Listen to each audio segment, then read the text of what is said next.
Hello, in this section we are discussing about geography and tourism relationship.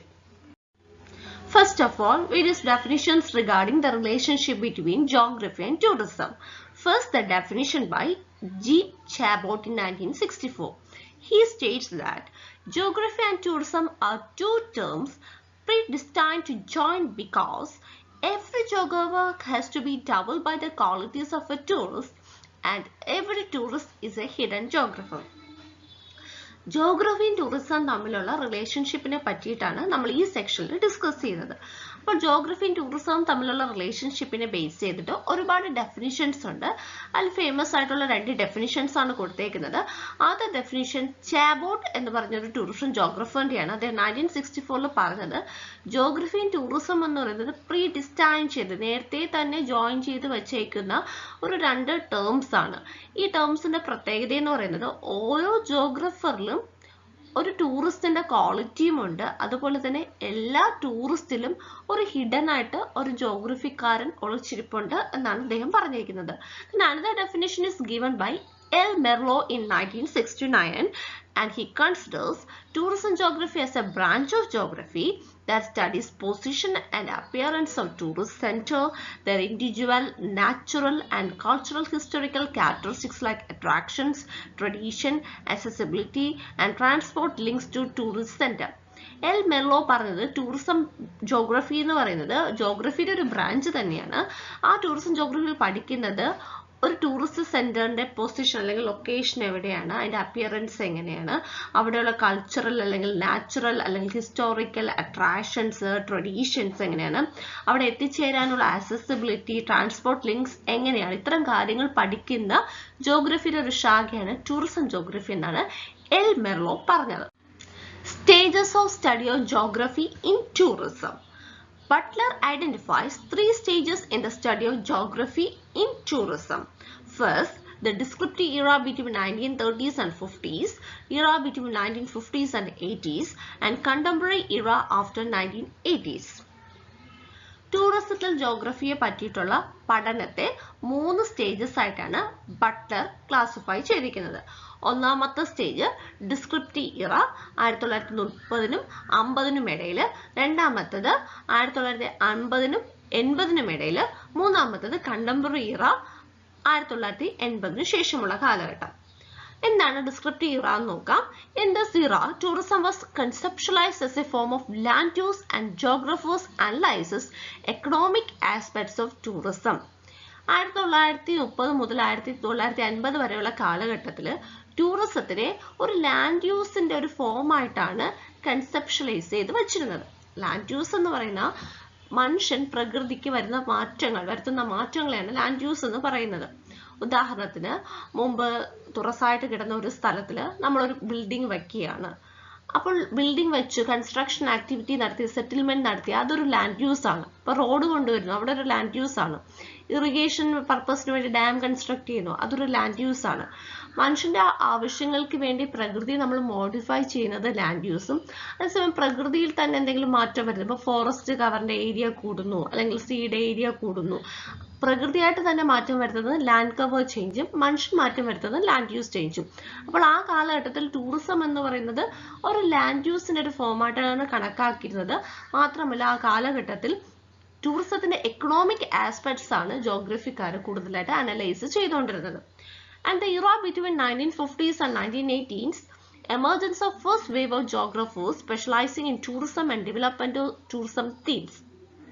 1950സിനും 80സിനും ഇടയിൽ first wave of ജോഗ്രഫേഴ്സ് കൂടുതലായിട്ട് focus ചെയ്തിരുന്നത് ടൂറിസത്തിന്റെ ഡെവലപ്മെന്റിനെ പറ്റിയിട്ടുള്ള തീംസിലാണ്.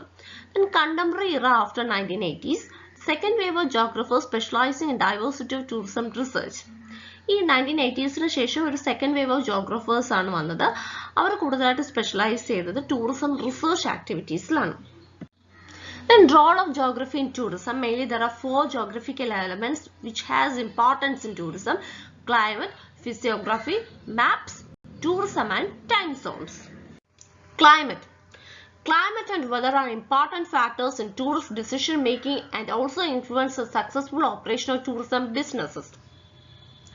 Climate has been identified as a key driver for tourism and an important factor choosing destination. ഒരു പ്ലേസിന്റെ tourism decision മേക്കിങ്ങിലും അതുപോലെ അവിടുത്തെ tourism business ഏറ്റവും നന്നായിട്ട് റൺ ചെയ്യണമെങ്കിലും അവിടുത്തെ വെതറും ക്ലൈമറ്റും ഇൻഫ്ലുവൻസ് ചെയ്യാറുണ്ട്. ഒരു ടൂറിസ്റ്റ് അദ്ദേഹം പോകുന്ന ഡെസ്റ്റിനേഷൻ ചൂസ് ചെയ്യുമ്പോഴും ക്ലൈമറ്റ് ഒരു ഇമ്പോർട്ടൻ്റ് റോൾ പ്ലേ ചെയ്യുന്നുണ്ട്.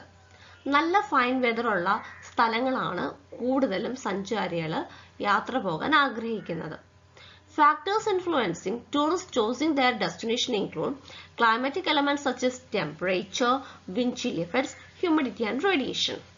Other measures such as wind speed or snow depth may also be important for specific recreational activities. ഒരു ടൂറിസ്റ്റ് ഡെസ്റ്റിനേഷൻ ഒരു ടൂറിസ്റ്റ് ചൂസ് ചെയ്യുന്ന സമയത്ത് അദ്ദേഹം അവിടുത്തെ ക്ലൈമാറ്റിക് എലമെന്റ്സ് ആയ ടെമ്പറേച്ചർ എങ്ങനെയാണ്, ഹ്യൂമിഡിറ്റി എങ്ങനെയാണ്, സോളാർ റേഡിയേഷൻ എങ്ങനെയാണ്, വിൻഡ് ചിൽ എഫക്ട്സ് എങ്ങനെയാണെന്നൊക്കെ കൺസിഡർ ചെയ്യാറുണ്ട്. ഇനി ചില സ്ഥലങ്ങളിൽ റിക്രിയേഷണൽ ആക്ടിവിറ്റീസിന് ഇമ്പോർട്ടൻസ് കൊടുക്കുന്ന ചില സ്ഥലങ്ങളിൽ അവിടുത്തെ വിൻഡ് സ്പീഡ്, ഫോർ എക്സാമ്പിൾ ഇപ്പോൾ ബലൂൺ റൈഡിങ്ങിനൊക്കെ വേണ്ടിയിട്ട് വിൻഡ് സ്പീഡ് അത്യാവശ്യമാണ്. അപ്പം അങ്ങനെ ഉള്ള ഡെസ്റ്റിനേഷൻ ചൂസ് ചെയ്യുന്നത് അത് നോക്കാറുണ്ട്. ഇപ്പോൾ സ്നോ ഡെപ്ത് നോക്കാറുണ്ട്. ഫോർ എക്സാമ്പിൾ ഇപ്പോൾ കുളു മണാലിയിലൊക്കെ പോകുന്നവർ സ്നോ ഉള്ള സമയത്താണ് കൂടുതൽ പേരും പോകാൻ അവിടെ പ്രിഫർ ചെയ്യുന്നത്, കാരണം അതിൽ കളിക്കാനൊക്കെ വേണ്ടിയിട്ട്. അപ്പോൾ ഇത്തരം ഘടകങ്ങളൊക്കെ ഒരു സ്ഥലത്തിൻ്റെ ഒരു ടൂറിസ്റ്റ് ഡെസ്റ്റിനേഷൻ ചൂസ് ചെയ്യുമ്പോൾ കൺസിഡർ ചെയ്യുന്ന ഇമ്പോർട്ടൻ്റ് ആയിട്ടുള്ള ഫാക്ടേഴ്സ് ആണ്. Millions of tourists from countries with extreme climate visit beaches in search of fine weather and sunshine. Millions of tourists പല പല രാജ്യങ്ങളിലുള്ളവർ, പ്രത്യേകിച്ച് എക്സ്ട്രീം ക്ലൈമറ്റിൽ ജീവിക്കുന്നവർ, അത് കോണ്ടിനെൻ്റൽ ടൈപ്പ് ഓഫ് ക്ലൈമറ്റിൽ ജീവിക്കുന്നവർ എന്ന് പറഞ്ഞാൽ ചൂടാണെങ്കിൽ ഭയങ്കര ചൂടായിരിക്കും, തണുപ്പാണെങ്കിൽ ഭയങ്കര തണുപ്പായിരിക്കും. ഫോർ എക്സാമ്പിൾ നമ്മുടെ യൂറോപ്യൻ നേഷൻസ് ഒക്കെ പറയുന്നെങ്കിൽ അവിടുത്തെ ക്ലൈമറ്റ് എന്ന് പറയുന്നത് കോണ്ടിനെൻ്റൽ ടൈപ്പ് ഓഫ് ക്ലൈമറ്റ് ആണ്. അപ്പോൾ അവർ കൂടുതൽ പ്രിഫർ ചെയ്യുന്നത്, ചൂസ് ചെയ്യുന്നത് വളരെ ഫൈൻ വെതറും സൺഷൈനുമുള്ള ബീച്ച് ഡെസ്റ്റിനേഷൻസ് ആണ്. അപ്പോൾ ബീച്ചസിൽ കൂടുതൽ പേര് അതുകൊണ്ടാണ് വിസിറ്റ് ചെയ്യുന്നത്. Then many areas have become important winter holiday resorts attracting A large number of tourist. ഇനി സാധാരണ രീതിയിൽ മറ്റ് സ്ഥലങ്ങളിൽ താമസിക്കുന്നവർ ഏറ്റവും കൂടുതൽ ചൂസ് ചെയ്യുന്നത് വിന്റർ ഹോളിഡേ റിസോർട്ട് അല്ലെങ്കിൽ ഹിൽ റിസോർട്ട്സ് ഒക്കെയാണ്. ഫോർ എക്സാമ്പിൾ നമ്മുടെ കുളു, മണാലി, ഷിംല, ഡാർജിലിംഗ്, ഊട്ടി, കൊടൈക്കനാൽ തുടങ്ങിയവയൊക്കെയാണ്. മൂന്നാർ, ഇതൊക്കെ നമ്മൾ ആ ഒരു ഹിൽ റിസോർട്ടിൻ്റെ അവിടുത്തെ ക്ലൈമറ്റ് ബേസ് ചെയ്താണ് ഇത്തരത്തിലുള്ള ഡെസ്റ്റിനേഷൻസ് ചൂസ് ചെയ്യുന്നത്. Physiography. Physical geography provides the essential background against which tourism places are created. The background includes mountains, hills, waterfalls, plains, hot springs, coasts, etc. ഒരു സ്ഥലത്തെ ഫിസിയോഗ്രഫി അല്ലെങ്കിൽ ഫിസിക്കൽ ജോഗ്രഫി, ടോപ്പോഗ്രഫി ഒക്കെ അവിടുത്തെ tourist destination ഉണ്ടാവാൻ സഹായിക്കാറുണ്ട്. അതിന് ഉദാഹരണം എന്ന് പറയുന്നത് മൗണ്ടൻസ്, അവിടെ മൗണ്ടൻ റിസോർട്ട്സ്, ഹിൽ റിസോർട്ട്സ് ഒക്കെ ഉണ്ടാവാറുണ്ട്. വാട്ടർഫോളിൽ വളരെയധികം ഇമ്പോർട്ടൻ്റ് ആയിട്ടുള്ള ടൂറിസ്റ്റ് ഡെസ്റ്റിനേഷൻസ് ലോകത്ത് കുറേ ഉള്ളത് വാട്ടർഫോൾസിൻ്റെ അടുത്താണ്. ദെൻ നമ്മൾ ബീച്ചസ് അല്ലെങ്കിൽ പ്ലെയിൻസ്, കോസ്റ്റിനടുത്ത്, ഹോട്ട് സ്പ്രിങ്സിൻ്റെ അടുത്ത് ഒക്കെ ഇതൊക്കെ ആ പ്രകൃതി തന്നെ ഒരു ടൂറിസ്റ്റ് ഡെസ്റ്റിനേഷനായിട്ട് മാറി കൂടുതൽ ആളുകളെ അട്രാക്റ്റ് ചെയ്യുന്നുണ്ട്. അപ്പോൾ ഒരു സ്ഥലത്തെ ഫിസിയോഗ്രഫിയും അല്ലെങ്കിൽ ഇത്തരത്തിലുള്ള ജോഗ്രഫിക്കൽ എലമെന്റ്സും ടൂറിസം ഡെവലപ്മെന്റിനും ഒരു സ്ഥലം ടൂറിസ്റ്റ് സ്പോട്ടായിട്ട് ഡെവലപ്പ് ചെയ്യാനും സഹായിക്കുന്നുണ്ട്. Maps. In the case of touring, a map is an indispensable article of equipment. Tourism mapping is important to provide guidance to tourists in identifying and finding the best tourism spots in the area. ജോഗ്രഫിയും tourism തമ്മിലുള്ള ബന്ധത്തിൽ ഏറ്റവും important ആയിട്ടുള്ളൊരു element ആണ് മാപ്പ് എന്ന് പറയുന്നത്. ഒരു tourism mapping എന്ന് പറയുന്നത് ഒരു ടൂറിസ്റ്റിന് ഒരു ടൂറിസ്റ്റ് സ്പോട്ട് കണ്ടുപിടിക്കാൻ സഹായിക്കുന്ന ഏറ്റവും ഇമ്പോർട്ടൻ്റ് ആയിട്ടുള്ള ഗൈഡൻസ് നൽകുന്ന ഒരു ടൂളാണ്.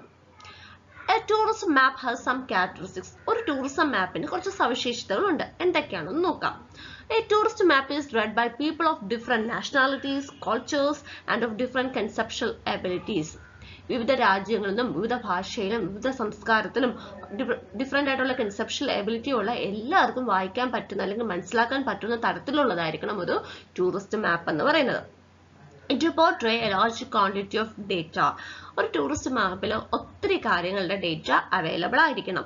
It satisfy a variety of visitors' purposes. പല ടൈപ്പ് വിസിറ്റേഴ്സിന്റെ പർപ്പസ് സാറ്റിസ്ഫൈ ചെയ്യുന്നതായിരിക്കണം. ചിലർക്ക് അക്കോമഡേഷൻ വേണമായിരിക്കും, ചിലർക്ക് ഡിഫറെന്റ് ട്രാവൽ മോഡ്സിനെ പറ്റിയിട്ടുള്ള ഇൻഫോർമേഷൻ വേണമായിരിക്കും, ചിലർക്ക് കൾച്ചറൽ അട്രാക്ഷൻസ് കാണാനായിരിക്കും താല്പര്യം, ചിലർക്ക് നാച്ചുറൽ അട്രാക്ഷൻസ് കാണാനായിരിക്കും താല്പര്യം. അപ്പോൾ ഇത്തരം കാര്യങ്ങളൊക്കെ അടങ്ങിയിരിക്കുന്ന ഒന്നായിരിക്കണം ഒരു ടൂറിസ്റ്റ് മാപ്പ് എന്ന് പറയുന്നത്. It is useful for organising tours of different duration. വിവിധ സമയങ്ങളിലുള്ള ടൂർ ഓർഗനൈസ് ചെയ്യാൻ പറ്റുന്ന രീതിയിലുള്ളതായിരിക്കണം ഒരു ടൂറിസ്റ്റ് മാപ്പ് എന്ന് പറയുന്നത്. ചിലർക്ക് 1 day ട്രിപ്പ് മതിയായിരിക്കും, ചിലർക്ക് 2 day, ചിലപ്പോൾ 5 day ആയിരിക്കും. അപ്പോൾ അവരുടെ ആവശ്യത്തിനനുസരിച്ച് പ്ലാൻ ചെയ്യാൻ പറ്റുന്ന ടൈം ഡ്യൂറേഷൻസ് ഒക്കെ കൊടുത്തിരിക്കുന്ന ഒന്നായിരിക്കണം ഒരു tourist map. The following categories of information are available on a tourist map. ഒരു ടൂറിസ്റ്റ് മാപ്പിൽ നിന്ന് നമുക്ക് ഒരുപാട് ഇൻഫോർമേഷൻസ് കിട്ടാറുണ്ട്. പ്രധാനമായിട്ട് എന്തൊക്കെ ഇൻഫോർമേഷൻസ് ആണ് കിട്ടുന്നതെന്ന് നോക്കാം. അക്കോമഡേഷൻ, താമസ സൗകര്യം, കൾച്ചറൽ ഫീച്ചേഴ്സ്, ഒരു സ്ഥലം എടുക്കുകയാണെങ്കിൽ അവിടെ ഇമ്പോർട്ടൻ്റ് ആയിട്ടുള്ള കൾച്ചറൽ അട്രാക്ഷൻസ് എന്തൊക്കെയാണ്, then എന്റർടൈൻമെന്റ്, തിയേറ്ററോ ക്ലബ്സോ മറ്റു ഫെസിലിറ്റീസ് അവൈലബിൾ ആണെങ്കിൽ അത്തരത്തിലുള്ള കാര്യങ്ങൾ, ഫെസിലിറ്റീസ്, മറ്റ് ഫെസിലിറ്റീസ് എന്തൊക്കെയാണ് അവിടെ ഉള്ളത്, റിക്രിയേഷൻ എന്റർടൈൻമെന്റിന് വേണ്ടിയിട്ട് എന്തൊക്കെ സർവീസസ് അവിടെയുണ്ട്, then services, transport, public transport എങ്ങനെയാണ്, അല്ലാത്ത കാർ ഫെസിലിറ്റീസ്, മറ്റു ഫെസിലിറ്റീസ് ഒക്കെ എത്ര ഉണ്ട്, മറ്റ് സർവീസസ് ഒക്കെ എങ്ങനെയാണുള്ളത്, അതായത് ക്രെഡിറ്റ് കാർഡിന്റെയോ അല്ലെങ്കിൽ ഫോറിൻ എക്സ്ചേഞ്ചിന്റെ സർവീസസ് തുടങ്ങിയ കാര്യങ്ങൾ. ദെൻ യൂണീക് ഫീച്ചേഴ്സ്, എന്തെങ്കിലും ഒരു പ്രത്യേകത ആ ഒരു സ്ഥലത്തുണ്ട്, ചിലപ്പോൾ ഫുഡ് ആയിരിക്കാം അല്ലെങ്കിൽ എന്തെങ്കിലും സ്പെഷ്യൽ ആയിട്ടുള്ള മറ്റ് അട്രാക്ഷൻസ് ആയിരിക്കാം, അത്തരത്തിലുള്ള കാര്യങ്ങൾ. ദെൻ വാർണിംഗ്സ്, ഏതെങ്കിലും സ്ഥലത്ത് പൊക്കിവിടുക അല്ലെങ്കിൽ എവിടെയെങ്കിലും റോഡ് പണി നടക്കുകയാണ്, ചിലപ്പോൾ മഴ കൂടുതലുണ്ടെങ്കിൽ വാട്ടർഫോൾസിന്റെ അടുത്തൊന്നും പൊക്കിവിടാന്ന് പറയും. അങ്ങനത്തെ കാര്യങ്ങളൊക്കെ, ഇത്തരം കാര്യങ്ങൾ ഉള്ളതായിരിക്കണം ഒരു ടൂറിസ്റ്റ് മാപ്പ് എന്ന് പറയുന്നത്. റൈറ്റ് സൈഡിൽ കാണിച്ചിരിക്കുന്നത് വയനാട് ഡിസ്ട്രിക്റ്റിന്റെ ഒരു ടൂറിസം മാപ്പാണ്. അതിൽ കാണാൻ സാധിക്കും ഇമ്പോർട്ടൻ്റ് ആയിട്ടുള്ള ടൂറിസ്റ്റ് ഡെസ്റ്റിനേഷൻസ് കൊടുത്തിട്ടുണ്ട്, റോഡ് നെറ്റ്വർക്ക് കൊടുത്തിട്ടുണ്ട്, ഓരോ സ്ഥലത്തും എൻട്രി ടൈം എത്രയാണെന്ന് കൊടുത്തിട്ടുണ്ട്, ഇനി ഓരോ സ്ഥലത്തു നിന്നും ഓരോ സ്ഥലത്തിലോട്ടുള്ള ദൂരം എത്രയാണെന്ന് കൊടുത്തിട്ടുണ്ട്, ഇമ്പോർട്ടൻ്റ് കൾച്ചറൽ നാച്ചുറൽ അട്രാക്ഷൻസും ഒക്കെ തന്നെ കൊടുത്തിട്ടുണ്ട്. ഇത് കുറച്ചുകൂടെ വലിയൊരു ടൂറിസ്റ്റ് മാപ്പാണ്. നമ്മുടെ ആഗ്ര താജ്മഹലിന്റെ ടൂറിസ്റ്റ് മാപ്പാണ്. ഇതിൽ ഇമ്പോർട്ടൻ്റ് ആയിട്ട് കുറേ ഇൻഫോർമേഷൻസ് ടൂറിസ്റ്റിന് വേണ്ടിയിട്ട് കൊടുത്തിട്ടുണ്ട്. അക്കോമഡേഷൻ ആൻഡ് ഫുഡ് എങ്ങനെയാണ്, പ്ലേസസ് ടു വിസിറ്റ് തുടങ്ങിയ എല്ലാ കാര്യങ്ങളും കൊടുത്തിട്ടുണ്ട്. കുറച്ചുകൂടെ ഡീറ്റെയിൽഡ് ആയിട്ടുള്ള മാപ്പാണ്. പോലീസ് സ്റ്റേഷന്റെ ഹെൽപ്പ് ലൈൻ്റെ നമ്പേഴ്സ് ഒക്കെ ഇവിടെ പ്രൊവൈഡ് ചെയ്തിട്ടുണ്ട്. അടുത്തുള്ള പോസ്റ്റ് ഓഫീസ് തുടങ്ങിയ കാര്യങ്ങളൊക്കെ ഇൻഫോർമേഷൻസ് ഒക്കെ ഇതിൽ പ്രൊവൈഡ് ചെയ്തിട്ടുണ്ട്. തൊട്ട് ബാക്കിൽ ആ ഒരു ടൂറിസ്റ്റ് മാപ്പിന്റെ തന്നെ തൊട്ട് ബാക്കിൽ ഇമ്പോർട്ടൻ്റ് ആയിട്ടുള്ള ഓരോ ടൂറിസ്റ്റ് സ്പോട്ടും അവിടുത്തെ ഫോട്ടോഗ്രാഫ്സ്, അവിടുത്തെ ഇൻഫോർമേഷൻസ്, ടൈമിങ്സ്, എത്രയാണ് ടിക്കറ്റ് ചാർജ്, പിന്നെ അവിടുത്തെ ഷോപ്പിംഗ്, ഫെസ്റ്റിവൽ, എങ്ങനെയൊക്കെയാണ് ടൂർ കണ്ടക്ട് ചെയ്യുന്നത്, അങ്ങനെ ഇമ്പോർട്ടൻ്റ് ആയിട്ടുള്ള എല്ലാ ഇൻഫോർമേഷനും ഒരു ടൂറിസ്റ്റ് മാപ്പിൽ കാണും. Time zone.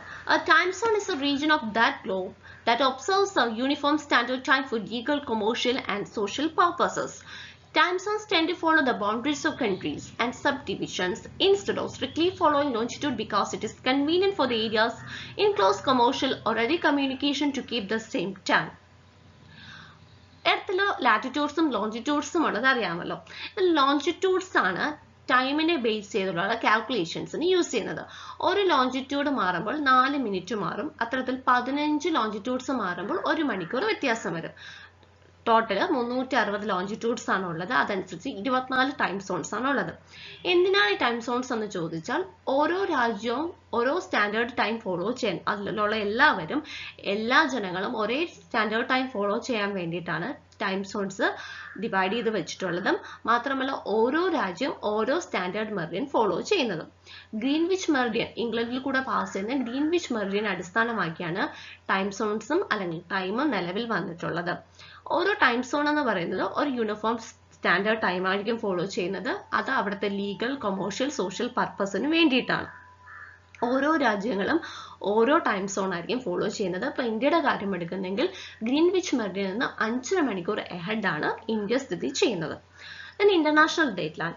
International dateline is an imaginary line of demarcation on the surface of the earth that runs from North Pole to South Pole and demarcates the change of one calendar day to the next. International dateline എന്ന് പറയുന്നത് Greenwich മെറിഡിയന്റെ just opposite കാണുന്ന ലൈനാണ്. 180 degree ആണ് അത് follow ചെയ്യുന്നത്. North pole to south pole വരെയാണ് അത് extend ചെയ്ത് കിടക്കുന്നത്. ഇന്റർനാഷണൽ ഡേ ടൈം ക്രോസ് ചെയ്യുമ്പോൾ ഒരു കലണ്ടർ ഡേയിലാണ് വ്യത്യാസം വരുന്നത്. It passes through the middle of the Pacific Ocean റഫ്ലി following 180 degree line of longitude but deviating to pass around some territories and island groups. Greenwich മെറിഡിയനെ പോലെ ഒരു സ്ട്രെയിറ്റ് ലൈൻ അല്ല ഇന്റർനാഷണൽ ഡേറ്റ് ലൈൻ, കാരണം അത് സമുദ്രത്തിൽ കൂടെയൊക്കെ പാസ് ചെയ്ത് പോകുന്നുണ്ട്. അപ്പോൾ ഒരുപാട് കോണ്ടിനെന്റ്സ്, ടെറിട്ടറീസും ഐലൻഡ് ഗ്രൂപ്പ്സും ഒക്കെ അവിടെ കൂടെ പാസ് ചെയ്ത് പോകുന്നത് കൊണ്ട് തന്നെ അതിനൊന്നും ഒരു കോട്ടം തട്ടാത്ത രീതിയിലാണ് ഇന്റർനാഷണൽ ഡേറ്റ് ലൈനെ ഡിമാർക്കേറ്റ് ചെയ്തേക്കുന്നത്. വേൾഡിലെ ടൈം സോൺസ് കാണിച്ചിരിക്കുന്ന ഒരു മാപ്പാണ്. ഇതിൽ 0 ഡിഗ്രി ലോഞ്ചിറ്റ്യൂഡ് ഇതുവരെ കടന്നു പോകുന്നതായിട്ട് കാണാൻ സാധിക്കും. ഗ്രീൻവിച്ച് മെറിഡിയനിൽ നിന്നും റൈറ്റ് സൈഡിലോട്ട്, അതായത് ഈസ്റ്റിലോട്ട് പോകുന്തോറും സമയം കൂടിക്കൂടി വരികയും വെസ്റ്റിലോട്ട് പോകുന്തോറും സമയം കുറഞ്ഞു വരികയും ചെയ്യും. ഇന്ത്യ 5.5 മണിക്കൂർ അഹെഡ് ആയിട്ടാണ് സ്ഥിതി ചെയ്യുന്നത്. ഇന്റർനാഷണൽ ഡേറ്റ് ലൈൻ 180 ഡിഗ്രി ലോഞ്ചിറ്റ്യൂഡിൽ കൂടെ കടന്നു പോകുന്ന ഇമാജിനറി ഒരു സിക്സാഗ് ലൈൻ ആണ് ഇന്റർനാഷണൽ ഡേറ്റ് ലൈൻ എന്ന് പറയുന്നത്. ഇത് സിക്സാഗ് ആയിട്ട് അറേഞ്ച് ചെയ്തിരിക്കാൻ കാരണം പസഫിക് ഓഷനിൽ കൂടെ ഒത്തിരി രാജ്യങ്ങളും ഒത്തിരി ഐലൻഡ്സും കടന്നു പോകുന്നുണ്ട്. അപ്പോൾ ഒരു രാജ്യത്തിനോ ഒരു ഐലൻഡിനോ ഡിഫറെന്റ് ആയിട്ടുള്ള ടൈം സോണിൽ ഉൾപ്പെടാതിരിക്കാൻ വേണ്ടിയാണ് ഇന്റർനാഷണൽ ഡേറ്റ് ലൈന് സിക്സാഗ് ആയിട്ട് വരച്ചിരിക്കുന്നത്. ഇനി ഇന്റർനാഷണൽ ഡേറ്റ് ലൈനിൽ നിന്ന് ഈസ്റ്റിലോട്ട് പോകും തോറും ഒരു ദിവസം നേടുകയും വെസ്റ്റിലോട്ട് പോകുന്തോറും ഒരു ദിവസം നഷ്ടപ്പെടുകയും ചെയ്യും. വെസ്റ്റ് എന്ന് ഉദ്ദേശിക്കുന്നത് US തുടങ്ങിയ രാജ്യങ്ങളാണ്. അതേസമയം ഈസ്റ്റ് എന്ന് ഉദ്ദേശിക്കുന്നത് ഏഷ്യൻ കോണ്ടിനെന്റിലെ രാജ്യങ്ങളും അതുപോലെ ഓസ്ട്രേലിയ, ന്യൂസിലാൻഡ് തുടങ്ങിയവയാണ്. അപ്പോൾ നമുക്ക് ഒരു ഉദാഹരണം നോക്കാം. ഇവിടെ ലെഫ്റ്റ് സൈഡിലാണ് ഇവിടെ ശരിക്കും പറഞ്ഞാൽ ഇവിടുത്തെ ഈസ്റ്റേൺ രാജ്യങ്ങളായ ഓസ്ട്രേലിയ, ന്യൂസിലാൻഡ് അതുപോലെ തന്നെ ഏഷ്യൻ രാജ്യങ്ങളൊക്കെ സ്ഥിതി ചെയ്യുന്നത്. വെസ്റ്റേൺ രാജ്യങ്ങളാണ് ഈ റൈറ്റ് സൈഡിൽ, US ഒക്കെ മെക്സിക്കോ തുടങ്ങിയ രാജ്യങ്ങളൊക്കെ റൈറ്റ് സൈഡിൽ സ്ഥിതി ചെയ്യുന്നുണ്ട്. അപ്പോൾ ഇവിടെ ഓസ്ട്രേലിയ അല്ലെങ്കിൽ ഈ ഒരു ഏഷ്യൻ രാജ്യങ്ങളിൽ ജാനുവരി 1 ആണെന്നിരിക്കട്ടെ. അതേസമയം ഇവിടുത്തെ സമയം എന്ന് പറയുന്നത് 31 ഡിസംബർ ആയിരിക്കും. അപ്പോൾ ഇങ്ങോട്ട് പോകുമ്പോൾ ഒരാൾക്ക് ഒരു ദിവസം കൂടുകയും ഇങ്ങോട്ട് പോകുമ്പോൾ ഒരു ദിവസം നഷ്ടപ്പെടുകയും ചെയ്യും. അതെങ്ങനെയാണെന്ന് നോക്കാം. ശരിക്കും ഒരാൾ ഒരു ദിവസം ജീവിച്ചു, ജാനുവരി 1 എന്ന് പറയുന്ന ഒരു ദിവസം ജീവിച്ച ഒരാൾ ഇപ്പുറത്തോട്ട് ക്രോസ് ചെയ്യാണ്. അയാൾ അവിടെ 31 ഡിസംബറിൽ എത്തിച്ചേരുകയാണ്. ശരിക്കും അയാളുടെ ജീവിതത്തിൽ അയാൾ ജീവിച്ച വീണ്ടും ഒരു ദിവസം അയാൾ എത്തിച്ചേരുകയാണ്. അപ്പോൾ അയാൾക്ക് അവിടെ ഒരു ദിവസം നഷ്ടമാണ് ചെയ്യുന്നത്. പക്ഷെ ഇവിടെ 31 ഡിസംബറിലുള്ള ഒരാൾ 1 ജാനുവരിയിൽ എത്തുകയാണെന്ന് വിചാരിക്കട്ടെ. അയാൾ പുതിയൊരു ദിവസത്തിലോട്ട് എത്തിച്ചേരുന്നത് കൊണ്ട് അദ്ദേഹത്തിന് ഗെയിൻ ആണ് സംഭവിക്കുന്നത്. അപ്പോൾ വെസ്റ്റിൽ നിന്നും ഈസ്റ്റിലോട്ട് പോകുന്തോറും ഗെയിൻ നേടുകയും അതേസമയം ഈസ്റ്റിൽ നിന്ന് വെസ്റ്റിലോട്ട് പോകുന്തോറും ഒരു ദിവസം നഷ്ടം സംഭവിക്കുകയും ചെയ്യും. Tourism and time zone. Time zone differences have a stronger effect on tourism than geographical distance. The researchers estimate that a time zone differences of 8 hours reduces international tourism by about 88%. Tourism time zone തമ്മിൽ എന്താണ് ബന്ധമെന്ന് നോക്കാം. Time zone differences ആണ് geographical ഡിസ്റ്റൻസിനെ അപേക്ഷിച്ച് ഏറ്റവും കൂടുതൽ ടൂറിസത്തിനെ influence ചെയ്യുന്ന ഒരു factor എന്ന് പറയുന്നത്. ഏതെങ്കിലും 2 സ്ഥലങ്ങൾ തമ്മിൽ 8 മണിക്കൂറിൽ കൂടുതൽ ടൈം സോൺ ഡിഫറൻസ് ഉണ്ടെന്നിരിക്കട്ടെ, എങ്കിൽ അങ്ങോട്ടുള്ള യാത്ര 88% കുറയുമെന്നാണ് ഇന്റർനാഷണൽ ടൂറിസം റിസർച്ചിൽ പറയുന്നത്. IATA, the International Air Transport Association, divide the whole world into 3 conference groups for travel. The first group include North and South America, Greenland, Bermuda Island, islands of Caribbean and Hawaii. The second group include Europe, Asia and adjacent islands, countries of Southwest Asia. Third group include remaining countries of Asia, adjacent islands, Australia, New Zealand, Pacific Islands. And the air bridge between North America and Europe is the busiest international route.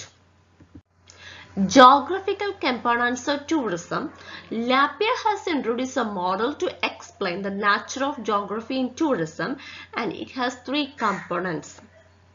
ടൂറിസത്തിലെ geographical components എന്തൊക്കെയാണെന്ന് നോക്കാം. Lapierre അദ്ദേഹത്തിന്റെ മോഡലിൽ ജോഗ്രഫിയുടെ influence ടൂറിസത്തിൽ എങ്ങനെയാണ്, അതിന്റെ nature എങ്ങനെയാണെന്ന് explain ചെയ്തിട്ടുണ്ട്. അതനുസരിച്ച് അദ്ദേഹം 3 ജോഗ്രഫിക്കൽ കമ്പോണൻസിനെയാണ് ടൂറിസത്തിൽ ഐഡന്റിഫൈ ചെയ്തത്. Travel generating region, travel destination region, transit route region. Travel generating region, region where particular tours start and end.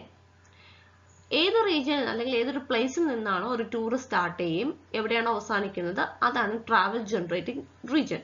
Usually നമ്മുടെ വീട് തന്നെയായിരിക്കും ട്രാവൽ ജനറേറ്റിംഗ് റീജിയൻ, അല്ലെങ്കിൽ നമ്മുടെ പ്ലേസ്. നമ്മളിപ്പോൾ തിരുവനന്തപുരത്ത് താമസിക്കുന്ന ഒരാളാണെങ്കിൽ നമ്മളുടെ ട്രാവൽ ജനറേറ്റിംഗ് റീജിയൻ എന്ന് പറയുന്നത് തിരുവനന്തപുരമാണ്. Then travel destination region, region which attract the tourist to stay temporarily.